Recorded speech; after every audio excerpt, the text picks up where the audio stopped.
स्वागत है आपका नवोदय टाइम्स पंजाब केसरी में। मैं हूं दीक्षा शर्मा और तस्वीरें इस वक्त हम आपको न्यू दिल्ली हिमाचल भवन से दिखा रहे हैं। दरअसल हमारे साथ मौजूद है राजपत्रित कर्मचारी महासंघ के अध्यक्ष प्रदीप ठाकुर जी। बिल्कुल वही प्रदीप ठाकुर जिनका एनपीएस के आंदोलन में भी एक बड़ा किरदार रहा था। लेकिन आज ये हिमाचल से दिल्ली आए हैं और दिल्ली से बिहार जा रहे हैं। ये सभी जानते हैं कि बिहार में अब चुनाव होने जा रहे हैं, लेकिन इस बीच हिमाचल के कर्मचारी बिहार क्यों जा रहे हैं, ये सवाल बड़ा रोचक है। ओपीएस का मुद्दा 2022 में हिमाचल में काफी गूंजा था और इसी मुद्दे को लेकर सत्ता में काबिज हुई थी कांग्रेस। क्या यही मुद्दा भुनाने के लिए हिमाचल के कर्मचारी बिहार जा रहे हैं या वजह कुछ और है? आइए जानते हैं प्रदीप ठाकुर जी से ही, जो कि दिल्ली इस वक्त पहुंचे हुए हैं। सर, स्वागत है आपका नवोदय टाइम्स पंजाब केसरी में। जी दीक्षा जी, धन्यवाद आपका और आपके मीडिया चैनल का। आज आप हिमाचल से दिल्ली पहुंचे हैं और इसके तुरंत बाद आपकी फ्लाइट बिहार के लिए है, जितना हम जानते हैं। क्यों बिहार जा रहे हैं, किस मकसद से? आज वहां पर एक बड़ी चुनावी रैली भी होने वाली है, क्या कोई मकसद है?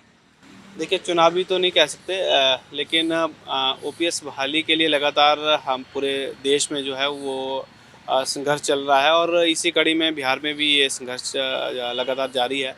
आपने देखा है कि हिमाचल प्रदेश के साथ साथ हमने पूरे देश के अन्य राज्यों में जहाँ भी हमें बुलाया जाता है वहाँ पे हमने कोशिश की है। दिल्ली में भी हमारी जो है 3 रैलियाँ अभी तक बहुत बड़ी बड़ी रैलियाँ हुई हैं।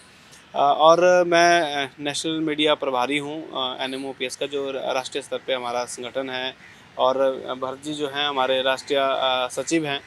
क्योंकि हिमाचल प्रदेश के हमारे साथियों का जो है एनएमओपीएस जब बना था, जो राष्ट्रीय स्तर पे हमारा ओपीएस बहाली के लिए संगठन है, तो उसमें प्रदेश के हमारे इन साथियों का बड़ा सहयोग रहा है और मुझे भी वर्तमान समय में मीडिया प्रभारी के रूप में जो है काम करने का मौका मिल रहा है।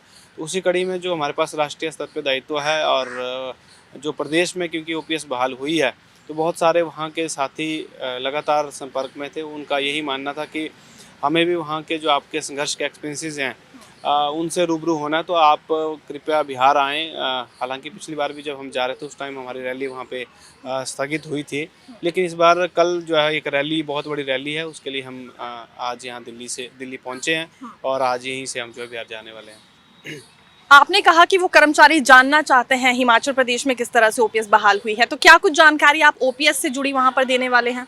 देखिए, बहुत सारी बातें हैं। कई बार जो है वो जिस तरह से राष्ट्रीय मीडिया के द्वारा अन्य प्रदेशों में पहुंचनी चाहिए थी कि हिमाचल प्रदेश में जो है वो किस तरह से पेंशन बहाल हुई है या सचमुच हूबहू वही पेंशन बहाल हुई है या नहीं, इस विषय में बहुत सारे राज्यों से जब फ़ोन कॉल आती है तो वो कई बार विश्वास नहीं कर पाते। सचमुच जो है 1972 के नियमावली वाली पेंशन, जिसमें 50% लास्ट विड्रॉल सैलरी का पेंशन जो मिलती है, वो बहाल हिमाचल प्रदेश में हुई है।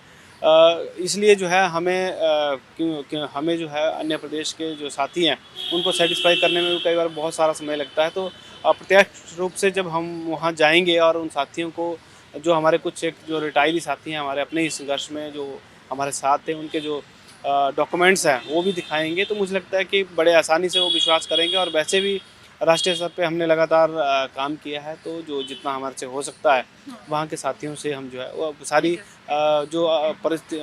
जो भी परिस्थितियाँ हैं हिमाचल प्रदेश में ओपीएस को लेकर, उन सबसे अवगत करवाएंगे। आप ये बताने जा रहे हैं कि हिमाचल प्रदेश में ओपीएस बहाल हो गई है, कर्मचारी इसका लाभ भी उठा रहे हैं, लेकिन बिजली बोर्ड में अभी तक ओपीएस बहाल नहीं हो पाई है।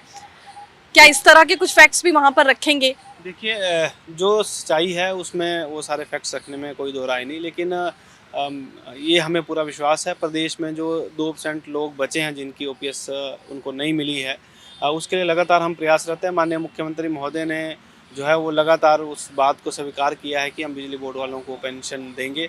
हालांकि थोड़ी सी उसमें देरी ज़रूर हुई है, लेकिन हमें पूरा विश्वास है वो जो 2% कर्मचारी हमारे बच रहे हैं वो भी जल्दी जो है उनको भी ओपीएस मिल के पूरे 100% कर्मचारियों को प्रदेश में पेंशन बहाल होगी। 2022 में आपने एक बड़ा संघर्ष किया था, उसके बाद पहली कैबिनेट में ओपीएस को बहाल कर दिया भी गया, अधिकतर कर्मचारी उसका लाभ भी उठा रहे हैं, लेकिन आपको नहीं लगता है कि बाकी फाइनेंशियल बेनिफिट्स को इस वजह से दरकिनार कर दिया गया है? अभी हायर ग्रेड पे को रोक दिया गया था, अभी होल्ड पर मामला रखा गया है, अब कैबिनेट आने का इंतजार यहाँ कर्मचारियों की ओर से हिमाचल में किया जा रहा है। दूसरी बात, कॉन्ट्रैक्ट पूरी तरह से खत्म कर दिया गया। इसके अलावा और भी कई बड़े झटके कर्मचारियों को दिए गए हैं, डीए एरियर, इन किसी भी मांगों पर गौर यहाँ नहीं किया जा रहा है और वजह सिर्फ ये है कि ओपीएस के चलते एक बड़ा वित्तीय बोझ सरकार पर पड़ा है। ये बात खुद भी सरकार कई बार कहती हुई नजर आई है। देखिए इस बात में तो बिल्कुल सच्चाई नहीं है कि बहुत बड़ा वित्तीय बोझ जो है प्रदेश में ओपीएस की वजह से पड़ा है। क्योंकि अभी तक तो बहुत कम साथी जो है रिटायर हुए हैं और लगभग 7 से 8 हज़ार ऐसे कर्मचारी हैं जिनको जो पहले एनपीएस में थे और उनको ओपीएस मिलना शुरू हुई है। ये कोई बहुत बड़ा संख्या सरकार के हिसाब से या वित्तीय जो परिस्थितियाँ उसके हिसाब से नहीं है। और जहाँ तक अन्य मांगों की बात है, देखिए उतार चढ़ाव आते रहते हैं। बहुत सारी मांगें ऐसी हैं कर्मचारियों की, वो काफ़ी लंबे समय से, हालाँकि वो ऐसा नहीं है कि वर्तमान सरकार जब से बनी है तब से वो मांगें जो है शुरू हो रही है। तो ये चाहे डीए की मांग है, वो पिछली सरकार से भी जो है 2 किस्तें डीए की पेंडिंग थी। अभी हमारी 3 किस्तें डीए की पेंडिंग है। तो मुझे पूरा विश्वास है माननीय मुख्यमंत्री महोदय से जो हमें थोड़ा आइडिया जो मैं कह सकता हूँ फ़िलहाल कि दिवाली तक हमारा डीए भी मिलेगा। और इसके साथ-साथ जो अन्य जो भी माँगे हैं उनको समय-समय पर हम उठाने की कोशिश करते हैं।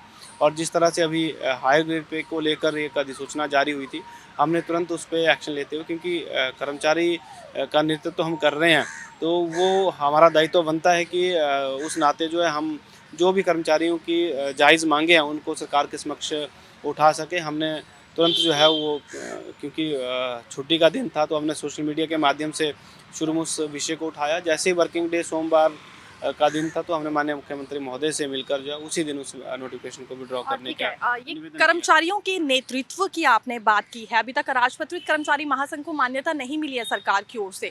कैसे डिमांड्स उठाएंगे, कैसे वो पूरी होंगी और इसमें इतनी ज़्यादा लेट लतीफ़ी क्यों बरती जा रही है? जब इसी प्रदीप ठाकुर जी की बदौलत कहीं ना कहीं सरकार आई थी, क्योंकि आपने संघर्ष शुरू किया, फिर आपके साथ कर्मचारी और जुड़े और ये संख्या कम नहीं थी बल्कि 1.5 से 2 लाख के करीब थी, जो कि हमें आंदोलन में भी नजर आई थी।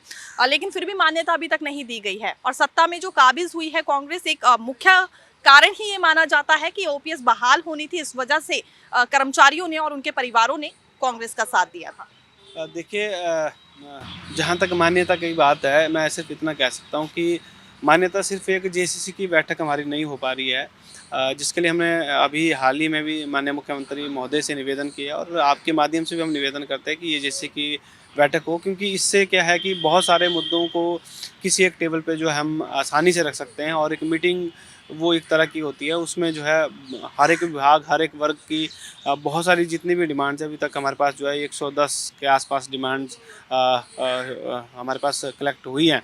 तो सारी डिमांड जो है एक टेबल पे हम आसानी से रख सकते हैं। वहाँ पे सरकार के सारे बड़े बड़े अधिकारी भी मौजूद रहते हैं। माननीय मुख्यमंत्री महोदय के तो नेतृत्व में बैठक होती है, लेकिन फिर भी अगर ये बैठक जब तक नहीं हो पा रही है, तो हमने हर एक विषय को सरकार के समक्ष रखा है। कर्मचारियों की चाहे जो भी मांगे हैं, जिस तरह से भी कर्मचारी को अगर कोई ऐसा लगता है कि कभी हमें खुद को भी ऐसा कभी लगता है कि ये डिमांड हमें जो है तुरंत प्रभाव से उठानी चाहिए, जैसे हाल ही में ग्रेड पे की हायर ग्रेड पे की बात विषय था या कोई और भी विषय, तो उन सब विषयों को हम तुरंत अपनी ओर से यही हमारी कोशिश रहती है, हमारे संगठन की ओर से यही कोशिश रहती है। चाहे एनजीओ फेडरेशन की बात करें, चाहे एनपीएससी की बात करें, तो हमने लगातार हर विषय को सरकार के समक्ष जो है पूरी मजबूती से उठाया है।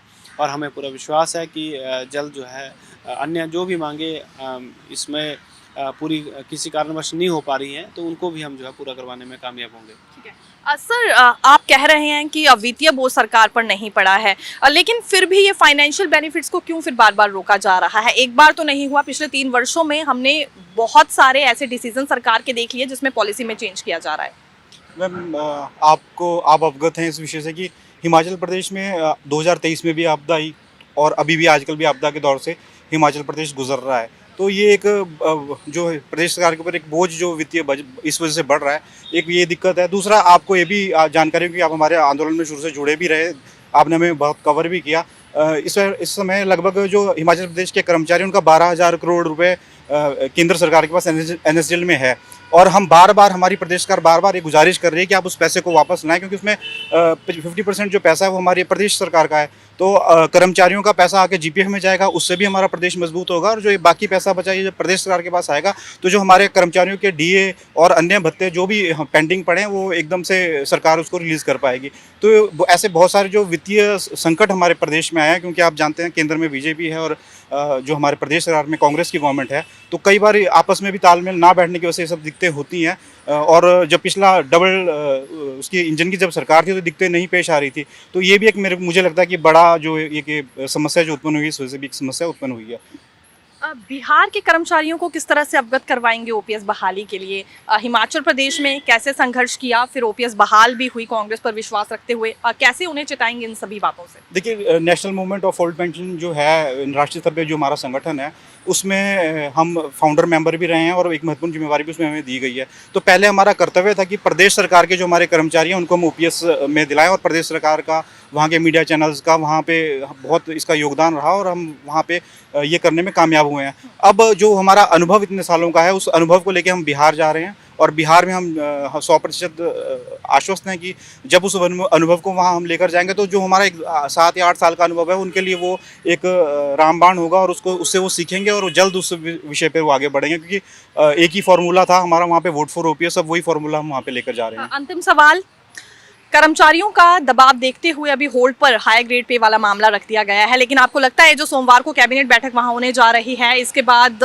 वो डिसीजन वापस सरकार की ओर से ले लिया जाएगा? जी, उन्होंने माननीय मुख्यमंत्री महोदय से इस विषय पे बात हुई है और उन्होंने इस विषय पे कहा है कि जो भी इसमें कर्मचारियों के हित में होगा हम उसी और आगे बढ़ेंगे। उसके बाद उनका अपना बयान भी उन्होंने उसमें अखबारों के माध्यम से और मीडिया के माध्यम से दिया, और प्रदीप ठाकुर जी की अध्यक्षता में जब हम मिले तो उन्होंने उस दिन भी हमें आश्वस्त किया है कि हम इस विषय पर बैठकर चर्चा करने के बाद ही आगे बढ़ेंगे। ठीक है, बहुत बहुत शुक्रिया हमसे बात करने के लिए। सर, आप कुछ कहना चाह रहे हैं? बस मैं तो आपको बधाई देना चाहता हूँ, आपने बहुत ज़्यादा हमारे संघर्ष को जो है शिमला में खासकर जो है वो कवर किया है।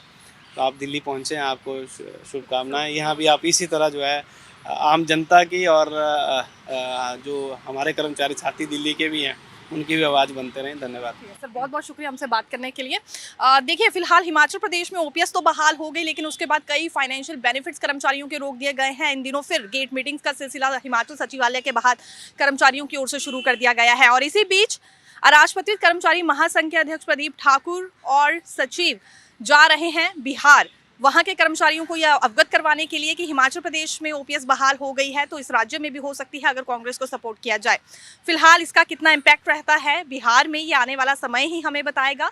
देखते रहिए Navodaya times Punjab Kesari. Camera person Anil Singh के साथ मैं दीक्षा शर्मा, धन्यवाद।